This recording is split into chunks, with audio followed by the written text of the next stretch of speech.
Bien, sean todos bienvenidos, bienvenidas a esta nueva entrevista para profundizar sobre los problemas del mundo y de nuestra América. Estamos asistiendo, desafortunadamente, al incremento de la inversión militar en el mundo. Y no solo es inversión militar, sino las acciones bélicas concretas que se realizan tanto en Ucrania. Ya pasamos 2 años de una acción que se suponía era corta.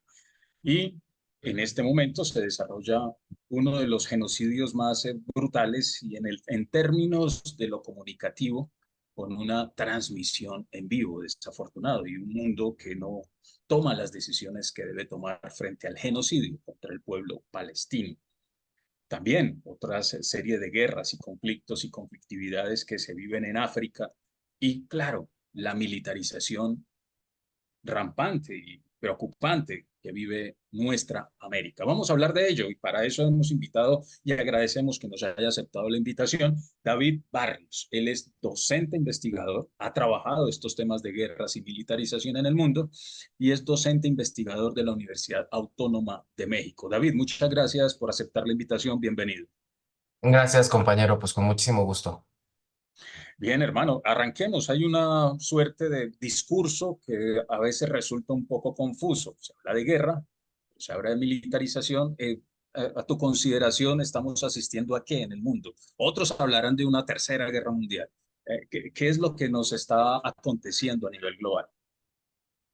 Mira, estamos en un escenario en el que ha habido un tránsito en términos generales de estas guerras interestatales, ¿no? Entre estados hacia otras guerras en las cuales tienen participación otro tipo de grupos sociales que pueden ser, por supuesto, insurgencias, pero también todo esto que observamos en Oriente Próximo con estos grupos que entre comillas, llamado terrorismo islámico, ¿no?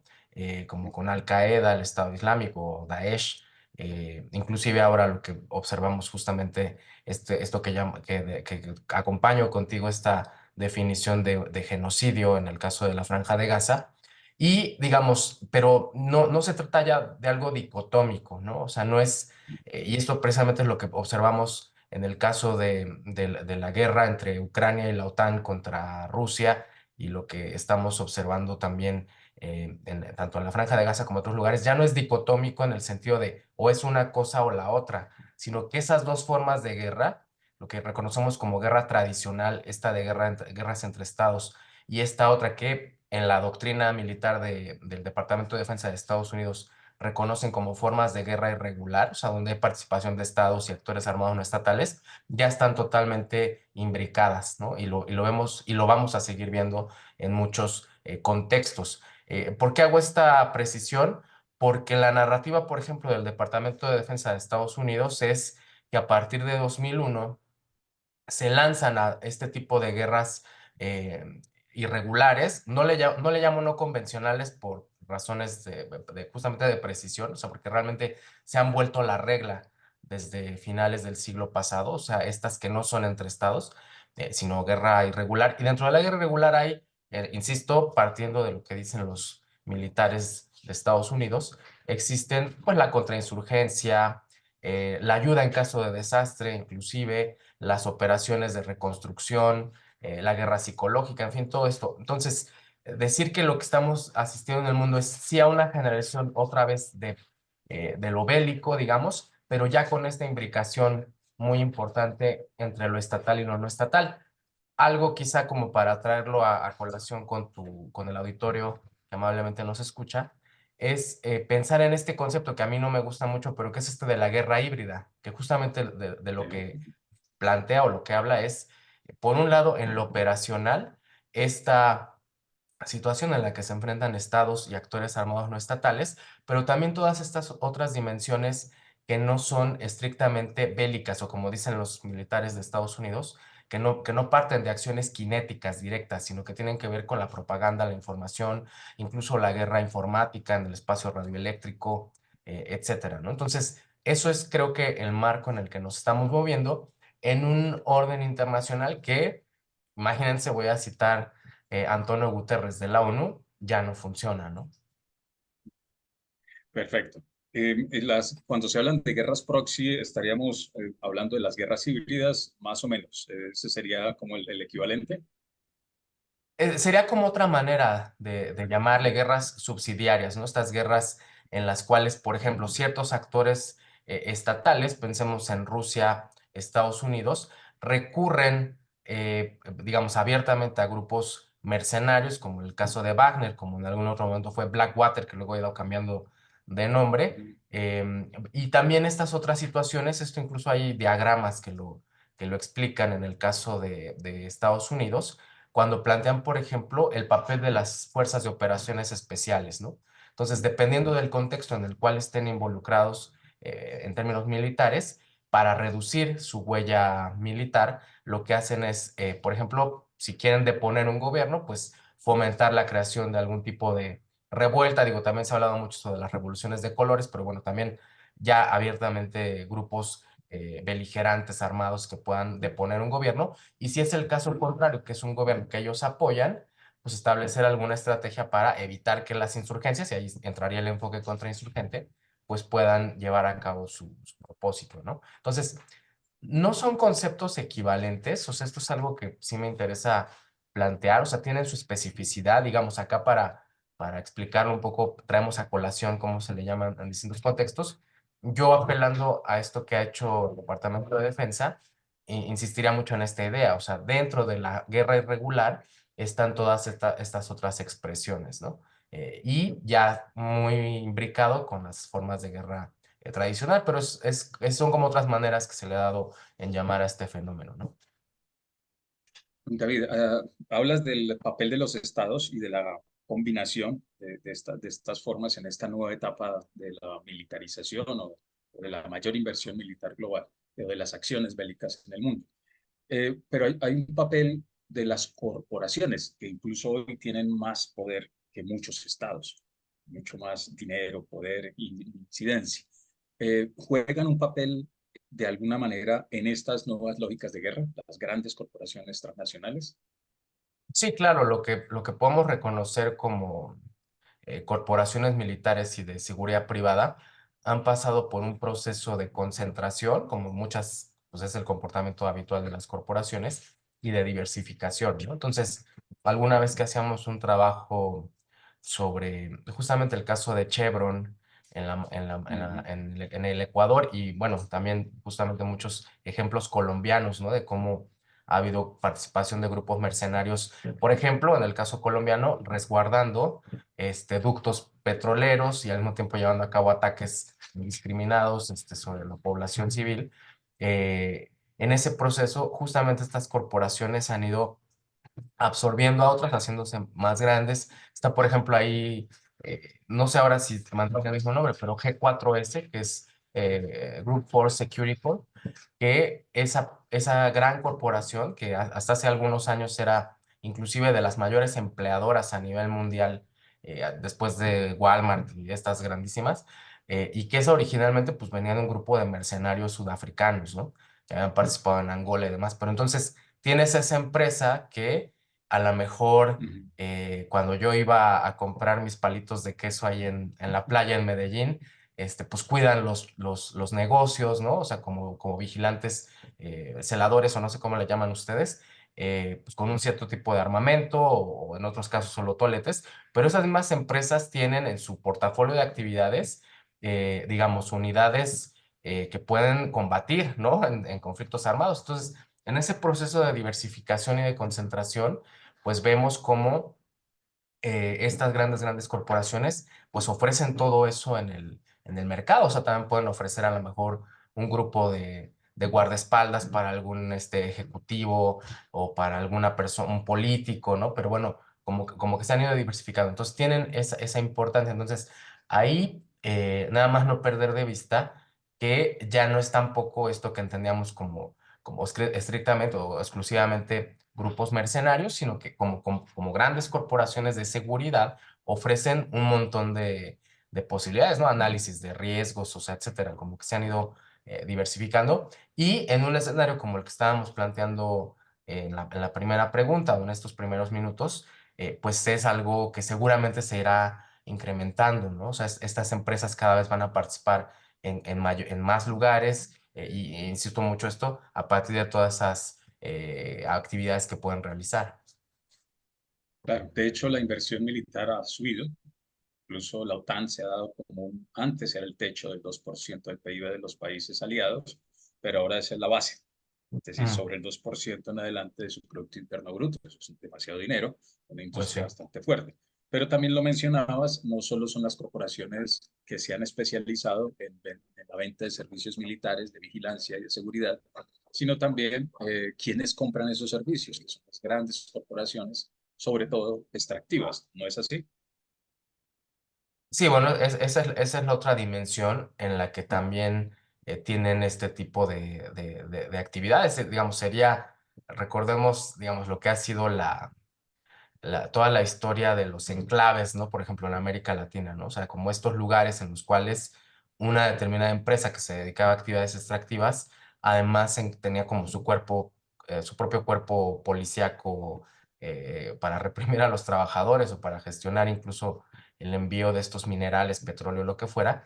Y ahora, quizá en otro momento, algo muy central son estas corporaciones que aseguran la extracción de estos bienes naturales, ¿no? Entonces, sí han tenido gran participación. Pues yo recordaba justo el caso colombiano, ¿no? Con estas empresas que participaban cuidando ductos, pero bueno, pues también obteniendo quizá una parte de esa renta de las actividades extractivas. Y bueno, esto en el caso africano, pues digamos, es paradigmático, ¿no? O sea, cómo grupos mercenarios, corporaciones llevan a cabo este tipo de actividades, inclusive deponiendo gobiernos, digamos, como participando de manera más activa en este tipo de actividades, ¿no? Entonces, sí, eso también es algo que seguramente se irá profundizando y bueno, quizá ahí los ejemplos paradigmáticos, pues sí es la República Democrática del Congo, ¿no? En la que a Ujú. partir de la extracción de distintos minerales, ¿no? Bueno, ahora por supuesto la disputa va mucho más por las tierras raras, el litio,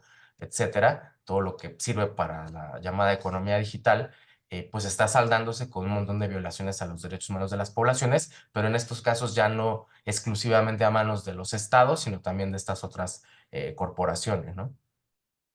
Bien, Ucrania, Palestina, el Congo y otros lugares que has mencionado. En todas hay también un indicador común y es la falta de reconocimiento de los marcos normativos internacionales, porque eso no existe, eso ya se superó. ¿Qué lectura haces de ello? Es decir, ese gobierno internacional de poco sirve. Estamos como en una era de la barbarie, de sálvese quien pueda, algo así. Sí, esto es algo como muy, digamos, creo que incluso desde antes con ustedes haciendo esta reflexión de todo este proceso, pues ustedes incluso planteaban, ¿no? O sea, la pandemia no es tanto como que apareció algo novedoso, sino que profundizó determinados procesos Ujú. y fue catalizador de diferentes procesos, ¿no? Entonces, digamos, en un marco un poco más amplio, sí hemos visto cómo se ha ido desgajando pues la credibilidad, la funcionalidad de estas instituciones, bueno, específicamente de la ONU, ¿no? Pero bueno, en otros contextos quizá de otros actores regionales colectivos, digamos. Y en efecto, lo que observamos ahora, pues es que no están funcionando, ¿no? El caso de la Franja de Gaza, o sea, yo creo que ahí ya, a partir de lo que hemos observado estos meses, pues sí es un punto de inflexión. O sea, esto sí va a cambiar todo, ¿no? Y desgraciadamente involucra pues las pérdidas de vidas de la población civil de Palestina, pero esto es algo que desgraciadamente también seguramente funcionará como, pues esto que digo, para la gente de Colombia y ahora de México no es algo que sea raro, pues, pero como esta normalización de cosas atroces, de la violencia, Total. Ujú. y que hemos ido, bueno, nuestras sociedades superando estos umbrales de habituación con la barbarie y ahora lo vemos en un marco global, ¿no? Entonces sí creo que ahí efectivamente este orden está resquebrajándose y pues habrá que ver en qué culmina esto, pero de momento sí eso es lo que se percibe, o sea que ya no hay presión. que digamos que pueda detener esto, al menos desde ese espacio, ¿no? De la ONU. Y bueno, veremos a qué nos lleva esto. Bien, en esta pregunta para cerrar este bloque y navegar un poco hacia América Latina. Y se dice que el mundo está transitando hacia un orden multipolar, ¿cierto? Transita hacia la pérdida de fuerza de la hegemonía del orden unipolar orientado por Estados Mm. Unidos. ¿Cómo se relaciona eso con todo lo que acabas de describir? El papel de los estados en estas guerras, las guerras proxy o guerras híbridas, el papel de las corporaciones, las variantes también de la guerra psicológica. Eso tendremos que profundizarlo en otro momento, el tema de los medios de comunicación, etcétera. ¿Cómo se relacionan? ¿Tienen relación? ¿Están conectados? Según tu percepción, tu análisis. Sí, yo creo que sí, digamos, en parte lo que estamos observando es que por supuesto siempre ha sido materia de polémica, que la hegemonía de Estados Unidos esté declinando, ¿no? Porque era algo que se decía desde los años 90 en Sí. términos mucho más económicos, ¿no? Que si Japón y los tigres asiáticos y no sé qué. Y justamente, digo, nada más para recuperar esta idea, o sea, si nosotros observamos en materia de inversión extranjera, de la creación de infraestructura, el tema diplomático y demás, veremos que sí es verdad que sobre todo China se ha ido no solamente emparejando, sino superando a Estados Unidos en muchos ámbitos. Pero en el rubro estrictamente bélico, militar, Estados Unidos sigue teniendo mucha mayor capacidad que sus contendientes, ¿no? O sea, sí podemos hablar de manera un poco más aislada que si los misiles rusos y que si les sale más barato la producción de determinado avión no tripulado a los chinos o etcétera. Pero en términos generales, en materia de presupuesto, el papel que tienen las corporaciones de creación de alta tecnología para la guerra, Estados Unidos sigue siendo superior, muy superior. Entonces, o sea, por un lado señalar eso.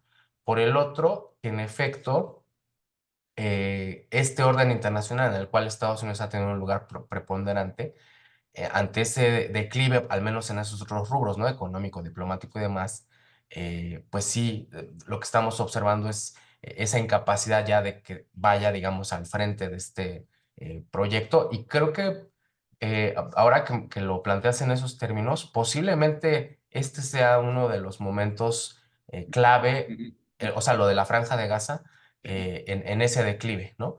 Y ante eso, bueno, por supuesto que digo, antes de que ocurriera todo esto, muchos de los discursos de Xi Jinping iban un poco en ese sentido, ¿no? O sea, nosotros vamos a orientar ahora el orden internacional, o por lo menos en términos regionales.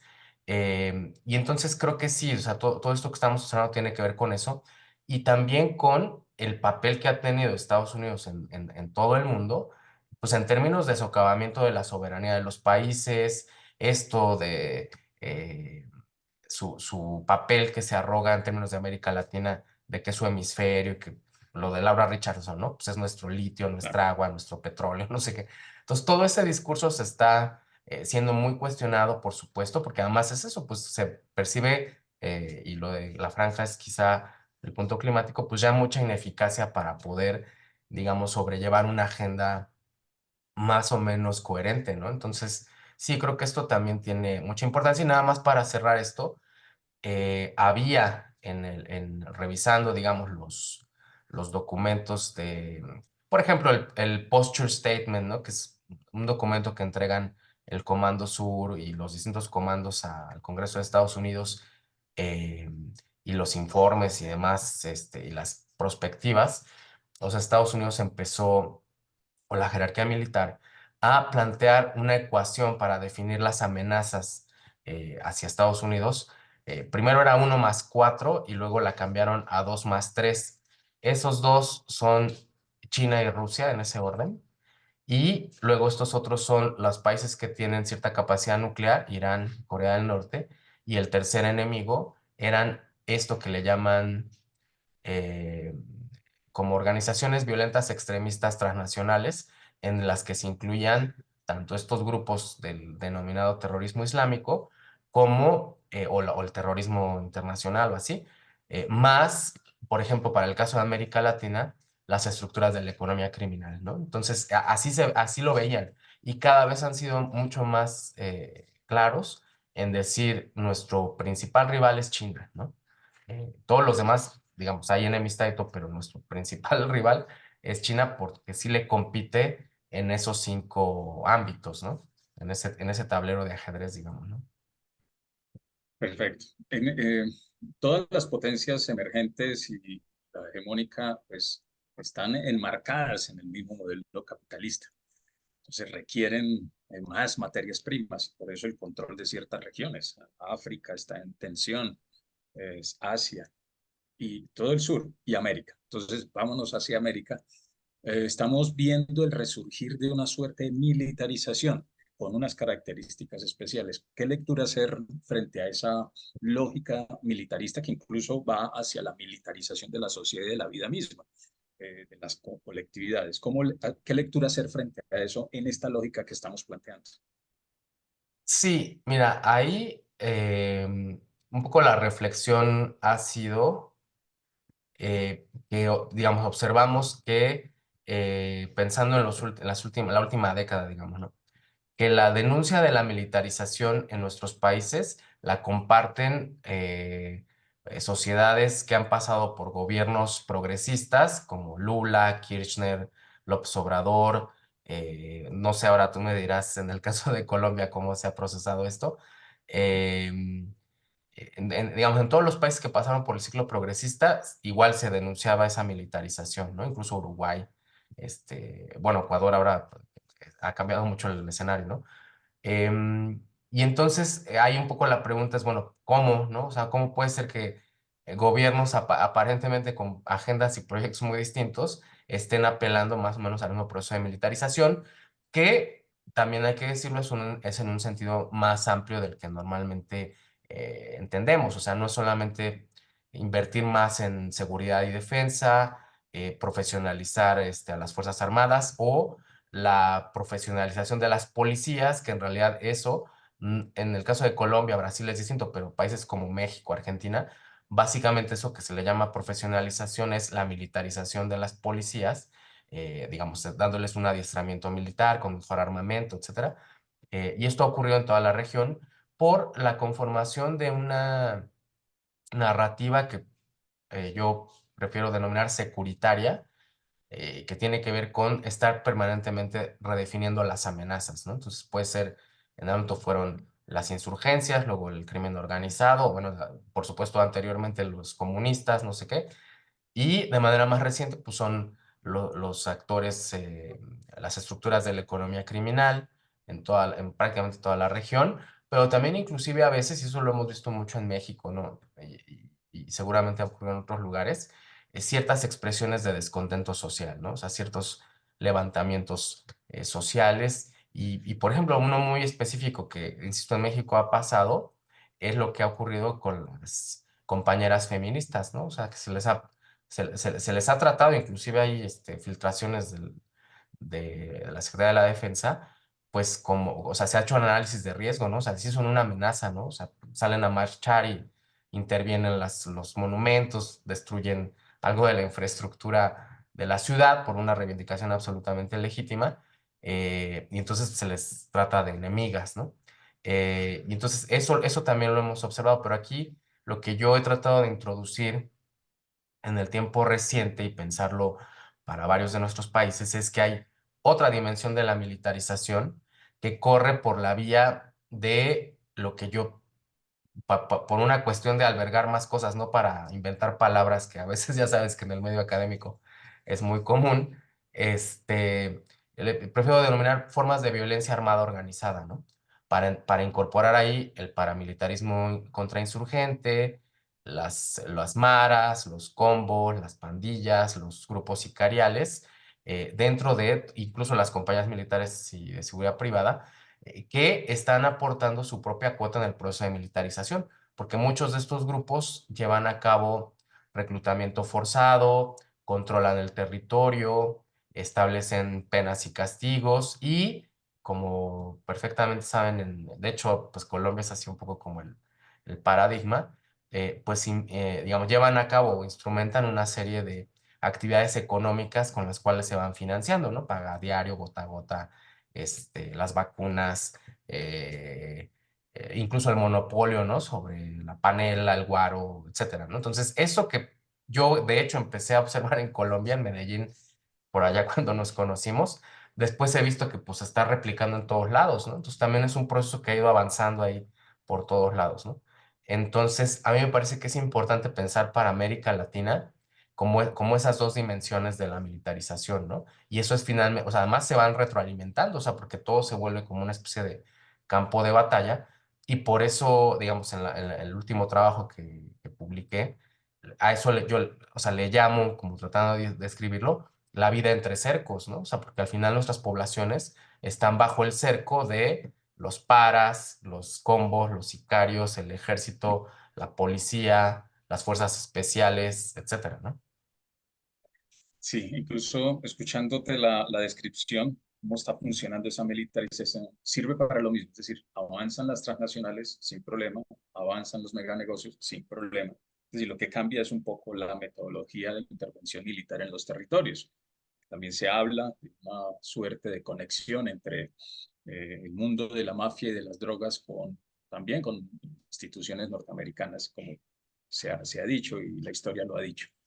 Pero también hay otro elemento que creo que es clave y es estas zonas son ricas en tierras disponibles. Entonces, creo que se nos está vendiendo una idea de la militarización de lo verde, de lo ecológico, en protección de la naturaleza, pero en realidad la protección de los recursos para, como lo dijo Laura Richardson, ¿cierto?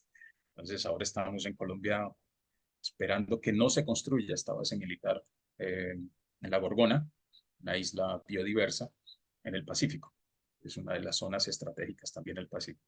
Entonces, ese sería otro elemento. ¿Lo ves así? El tema del lo verde, la militarización de la naturaleza, a la Sí, fíjate sociedad. que sí, Dale. ahí, digamos, como parte de este trabajo que de hecho hice para la revista CEPA de Colombia, habrá unas tesis sobre la militarización. Entonces, una era por un lado, pensar, bueno, o así era más bien, era pensar cómo la militarización en América Latina en particular, pero a nivel mundial, se había trasladado a los entornos urbanos, porque, bueno, América Latina es la región más urbanizada del planeta, pero en general hemos visto cómo también por ese comportamiento o esa trayectoria civilizatoria que nos ha llevado a vivir más en las ciudades, y también como un proyecto del capitalismo, eh, esa doctrina militar y esos procesos de militarización en este ámbito desdoblado que yo planteaba, pues eran eminentemente urbanos, pero cada vez que yo planteaba esto, pues siempre había mucha gente que me decía, bueno, ¿y qué pasa en los otros espacios, no?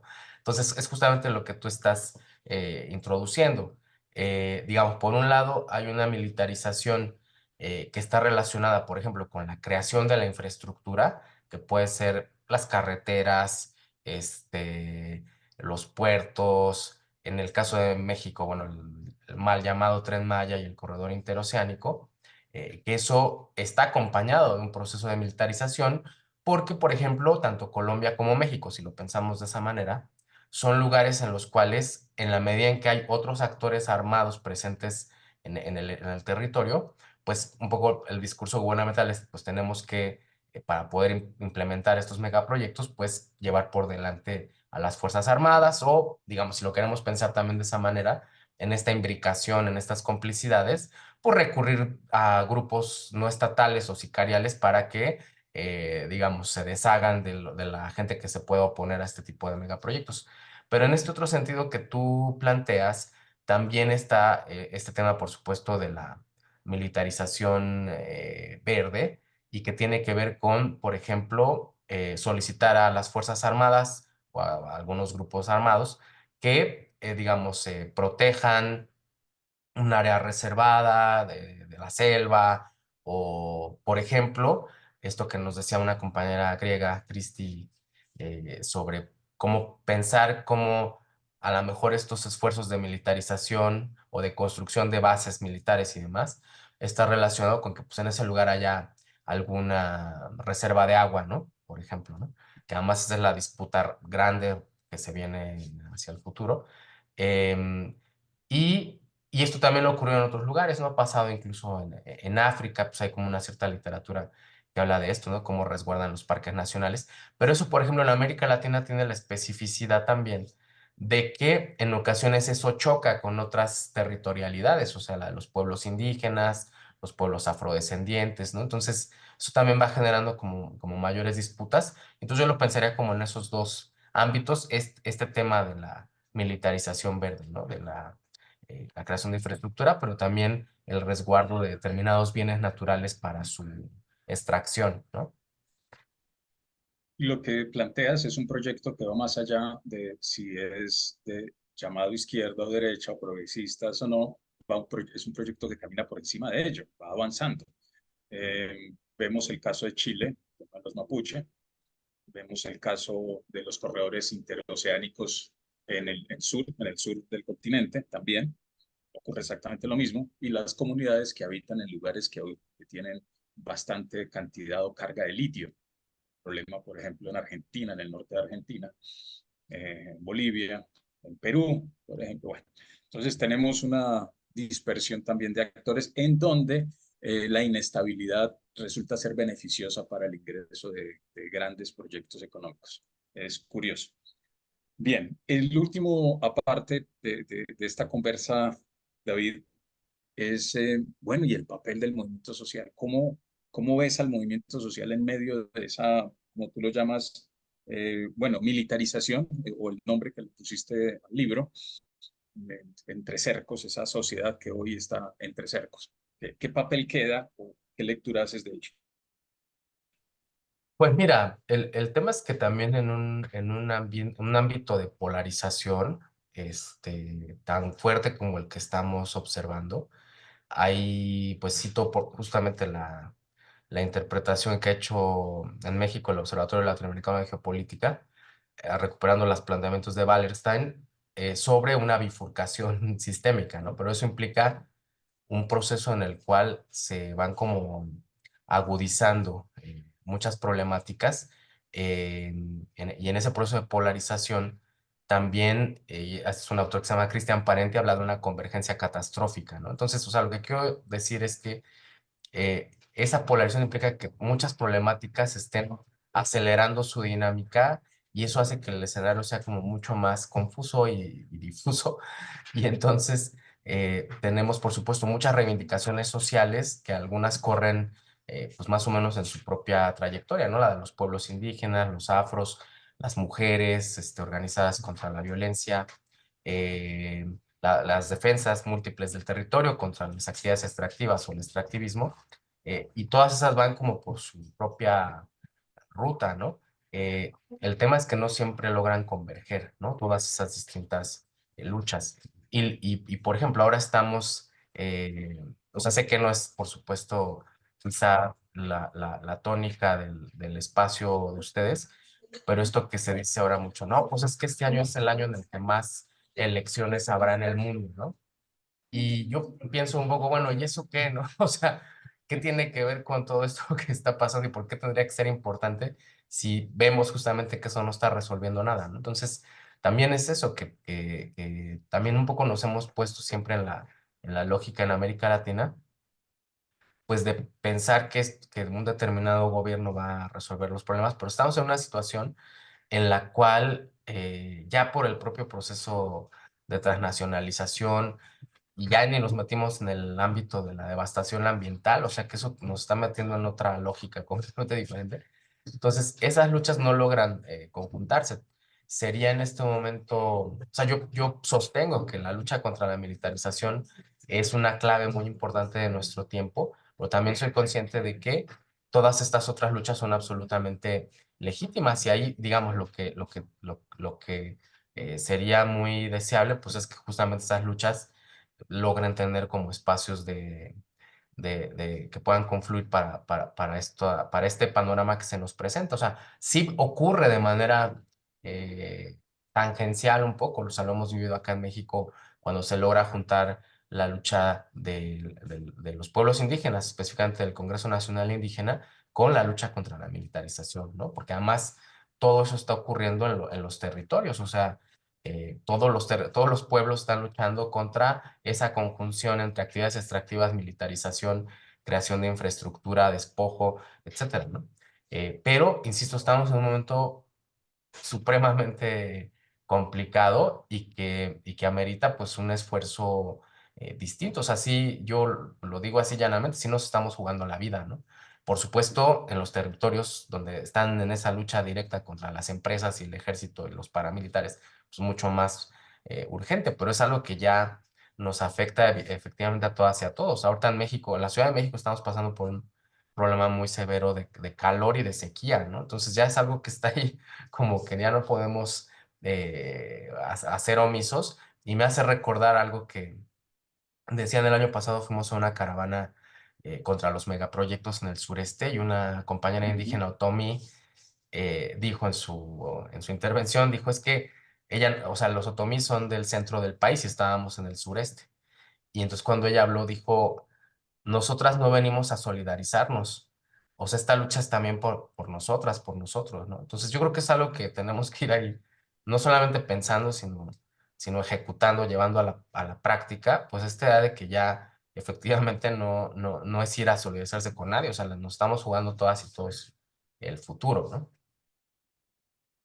Y va quedando claro, hay una estela de crisis en la que el orden internacional hace aguas en términos de defensa de la vida, en términos de defensa de los derechos, hace aguas, se fortalece para otras cosas, para los meganegocios. Los estados hoy están replanteados también en esa misma lógica.